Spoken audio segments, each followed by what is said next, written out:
Bienvenue dans le podcast du BNI Dordogne-Gironde. Pendant le confinement, les membres du BNI sont tous parvenus à poursuivre le business grâce aux conférences Zoom. Poursuivre le business ? Oui, bien sûr, mais pas seulement. Les valeurs de solidarité ont spontanément émergé. Voici quelques interviews réalisées en Dordogne à Sarlat en fin de confinement. Ambiance sonore particulière et quelque peu décalée, propre à cette période inédite. Interviews Zoom et téléphone, et quelques-unes aussi réalisées quand les membres se sont enfin retrouvés. Michael Mokhtar, AXA, directeur consultant. Comment tu as vécu le confinement par rapport au groupe ? Ça a été une épreuve particulière, un vrai challenge, parce que le fait de ne pas pouvoir se rencontrer physiquement, ça a créé une incertitude. C'est-à-dire qu'on sait très bien que Benny est basé sur des échanges, et quand le mode de ces échanges évolue, il faut pouvoir s'adapter. Mais assez rapidement, et c'est là où c'était la bonne surprise, c'est qu'en quelques réunions, tout le monde était calé et tout le monde avait trouvé ses marques. Jimmy Olives, président du groupe BNI Sarlat Développement, consultant en patrimoine, interview téléphonique. Jimmy a démarré son mandat au tout début du confinement. On est tombé effectivement sur une conjoncture particulière, donc dès le début j'avais une volonté d'être bienveillant les uns envers les autres, que tout le monde puisse avoir sa place. Éric Manillère, Laure-Jean Cave, vice-président. Si le groupe avant était bien soudé, ça peut expliquer que dès la crise, on ait tout de suite cherché à se regrouper, à se retrouver. Tirer tout le monde, il faut qu'il y ait un leader, il faut qu'il y ait un premier cordé. Donc c'est vrai que l'idée d'avoir plusieurs membres à 100 points, c'était vraiment de monter certains, qui n'étaient pas loin d'ailleurs, et de comme ça tirer tout le groupe, quoi. Parce que même l'objectif des 100 points peut permettre à quelqu'un qui a 50 de passer à 60. Michael Savigna, confort et eau. Qu'est-ce qui t'a motivé pour faire le challenge et comment ça s'est passé ? Que l'équipe gagne, pour qu'on puisse être premier. J'aime bien gagner. Ça a permis, le challenge, de garder le contact entre nous. En fait, ça nous a forcé à s'appeler en visio, à essayer de trouver des solutions. Donc c'était plus ça qui était motivant. C'était une façon de pouvoir garder le lien. Et si on ne garde pas le lien, on sait comment ça se passe, on s'oublie vite. Donc c'est important. Je pense il y a aussi l'ambiance et il y a le côté humain. Le côté humain entre nous, c'est le plus important. Se retrouver tous les jeudis, c'est bien beau, mais le lien, celui qui nous unit, c'est aussi celui de la solidarité. Interview Zoom, Réjeanne Messina, Cap Financimo. Bonjour Réjeanne. Pendant le confinement, pourquoi tu ne pouvais pas aller faire de courses ? Tu n'avais pas de voiture ? J'ai des problèmes de santé. Je faisais attention. Je me promenais autour de chez moi, mais c'est tout. Je suis allée faire aucune course. Je suis pas sortie de chez moi pendant 7 semaines. Et quand Quentin t'a déposé les courses, vous avez un peu communiqué ou pas du tout ? On est resté à 2 mètres l'un de l'autre. J'avais le masque, j'avais le mien. Et j'ai rentré les courses 2 heures après, comme il préconisait de le faire.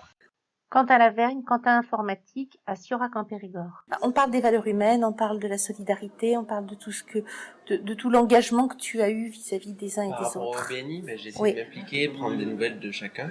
Ceux qui avaient des demandes spécifiques, les aider. Par exemple, Réjeanne, elle avait besoin qu'on l'aide à lui faire ses courses au début. Après, dès que quelqu'un avait un petit souci, s'il voulait pas qu'on se déplace, j'intervenais à distance pour le dépanner. J'ai essayé au maximum d'aider les gens. Et ça comptait beaucoup pour toi de t'impliquer pour les autres ? Oui, je pense qu'en allant avec les autres, on va favoriser le dialogue, le contact, et je pense qu'on va pouvoir avancer. Les gens apprennent à mieux nous connaître, et je pense que c'est important.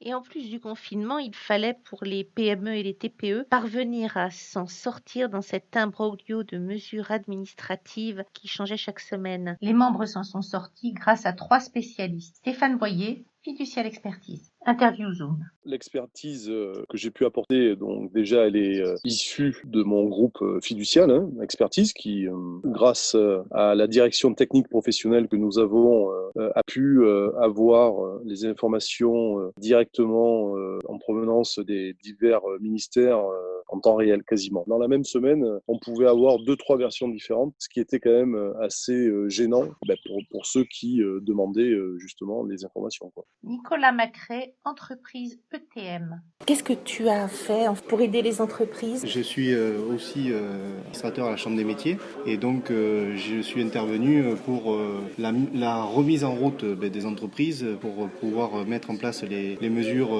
pour reprendre l'activité dans les meilleures conditions, que ce soit tant pour les salariés que pour les clients. Dans le bâtiment, on avait des contraintes assez spécifiques et on est une des premières activités à avoir réagi et donc j'ai partagé tout ça avec tous les collègues du BNI pour qu'ils puissent être le plus performants possible et reprendre le plus tôt possible. Et maintenant, Thierry Dance, expert en pilotage d'entreprise. Société Rivalis.